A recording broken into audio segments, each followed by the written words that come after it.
নমস্কার বন্ধুরা, আমার রান্নাঘরে সবাইকে স্বাগত। পটল তো তোমরা অনেকেই অনেকভাবে রান্না করেছো। আজকে পটল একটু অন্য রকমের রান্না করব। তো চলো দেরি না করে কিভাবে বানিয়েছি সেটা দেখে নিই। প্রথমেই আমি এখানে 10 পিস পটল নিয়ে নিয়েছি। আর এমনি ওজনের ক্ষেত্রে হলে এখানে 300 গ্রাম পটল আছে।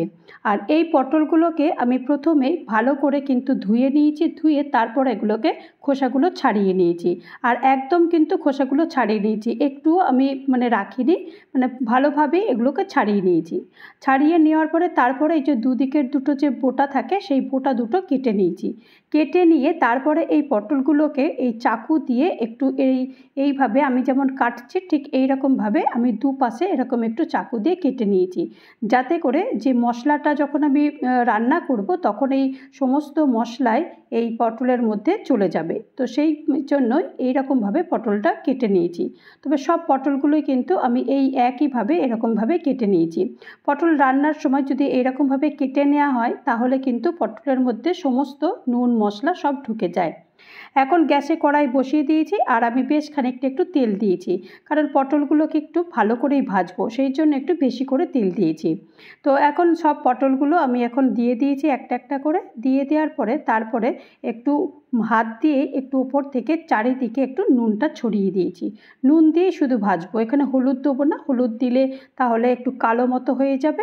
তো সেই কারণে আমি এখানে হলুদ দিচ্ছি না। আর এছাড়াও আমি পটলের রঙটা যেমন আছে ঠিক সেরকমই রাখতে চাইছি, সেই কারণে আমি এখানে কোনো হলুদ দেবো না, শুধু নুন দিয়েই পটলগুলো ভাজবো। তো যতক্ষণ পটলগুলো ভাজা হচ্ছে ততক্ষণ চলো একটা মশলা তৈরি করবো। এখানে আমি 4টে শুকনো লঙ্কা নিয়ে নিয়েছি, একটা তেজপাতা নিয়েছি, গোটা গরম মশলা নিয়ে নিয়েছি, আর 1 চামচ গোটা জিরে নিয়েছি, হাফ চামচ হলুদের গুঁড়ো নিয়েছি, আর এই 1 চামচ মতো এখানে তেল দিয়েছি। আর সামান্য একটুখানি গরম জল দিয়েছি, কারণ এই মশলাটা কিন্তু গরম জলেই এটাকে পেস্ট করতে হবে। তো পেস্ট তো মোটামুটি হয়ে গেছে। আর এখন একবার ঢাকনাটা খুলে দেখব যে পটলগুলো কতটা ভাজা হয়েছে। দেখো আমি তো কম আঁচ করে এটা ঢেকে দিয়েছিলাম, যার জন্য মোটামুটি ভালোই একটু ভাজা হয়ে গেছে। একদিকটা তো বেশ ভালোই ভাজা হয়েছে, এবার অন্য দিকটাও আমি একটু উল্টে পাল্টে দিচ্ছি।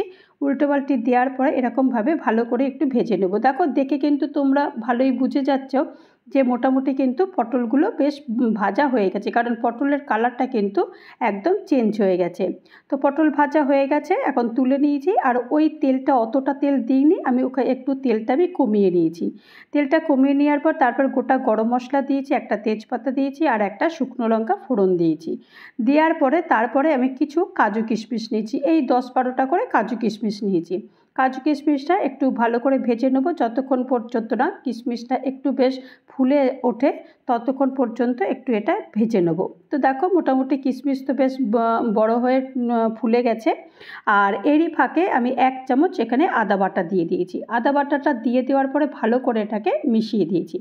আর এখানে আমি 4 চামচ মতো আমি এখানে গোবিন্দভোগের চাল আগে থেকেই আমি ধুয়ে এটাকে ভিজোতে দিয়ে দিয়েছিলাম, সেই চালটাই আমি এখন এখানে দিয়ে দেবো। জলটা ঝরিয়ে চালটা পুরোটাই দিয়ে দেবো।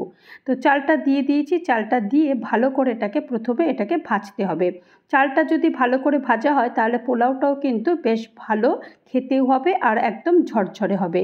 তো সেই কারণে চালটা প্রথমে একটু ভালো করে একটু ভেজে নেব।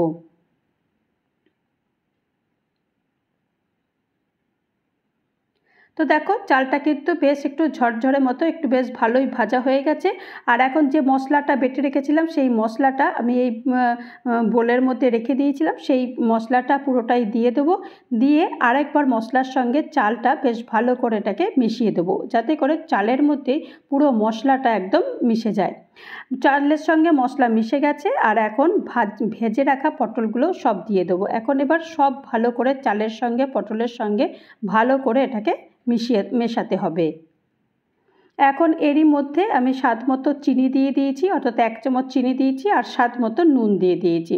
নুনটা আমি আগে দিইনি, এখন নুনটা আমি দিয়ে দিলাম। দিয়ে দেওয়ার পরে তারপরে আরেকবার ভালো করে এটাকে মেশাতে হবে। তো এখন মেশানো হয়ে গেছে। আর এখন এখানে একটুখানি আমি সবার শেষে একটুখানি ঘি দিচ্ছি, অর্থাৎ 1 চামচ মতো ঘি দিয়েছি। ঘি দিয়েও তারপরেও আরেকটু ভালো করে এটাকে মেশাতে হবে। আর এখন সত্যি কথা বলতে যে আমি নাড়তে নাড়তে একদম পুরো মানে এত সুন্দর গন্ধ বেরোচ্ছে। প্রথমত তো গোবিন্দভোগের চাল, তারপরে ঘি, মানে দুটো মিলিয়ে এত সুন্দর গন্ধ, মানে বলে বোঝাতে পারবো না, এত সুন্দর লাগছে। আর এখানে পরিমাণ মতো আমি এখানে গরম জল দিয়ে দিয়েছি, কারণ জলটা একটু বেশি দিতে হবে, কারণ চালটা তো সেদ্ধ হবে। এখন ভালো করে নেড়ে চেড়ে তারপরে 2টো কাঁচা লঙ্কা দিয়ে ঢাকনা বন্ধ করে দেবো যতক্ষণ চালটা সেদ্ধ না হয়। এখন একবার দেখব যে চালটা সেদ্ধ হয়ে গেছে কিনা। দেখো পুরোপুরি একদম চাল সেদ্ধ হয়ে গেছে আর জলটা পুরোটা একদম শোক করে নিয়েছে। আর দেখো কতটা চালটা পুরো ঝরঝরে হয়ে গেছে। আমি বললাম না, চালটা যদি একটু আগে থেকেই ভালো করে ভাজা হয় তাহলে কিন্তু একদম এই ঝরঝরে চালটা হয়ে যাবে। আর দেখো আমি এরকম ভালো করে এবার একটু নেড়ে চেড়ে দিচ্ছি, কারণ ভালো করে না নাড়লে স্বাদটাও আসবে না। তো আমি হালকা হালকা করে এগুলো নেড়ে চেড়ে দিচ্ছি। দেখো পটল কিন্তু একদম গলেও যায়নি, পটল কিন্তু একদম গোটা গোটাই পটলগুলো রয়ে গেছে। আর কি, এবার চলো এটাকে সার্ভ করে দেখাচ্ছি শেষমেশ রান্নাটা কেমন হয়েছে। তো দেখো আমি তো এটাকে একটা বোলের মধ্যে সার্ভ করে দিয়েছি।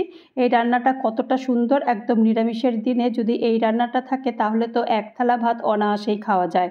আর এই রান্নাটা বানাবার সময় এত সুন্দর গন্ধ পাবে, গন্ধতেই মানে অর্ধেক খাওয়া বোধহয় হয়ে যায়। তো তৈরি হয়ে গেল আমার চাল পটল। এই চাল পটলের রেসিপি যদি তোমাদের কারোর ভালো লাগে তাহলে অবশ্যই একটা লাইক করো, কমেন্ট করো, পারলে আমার চ্যানেলটা সাবস্ক্রাইব করে আমার পাশে থেকো।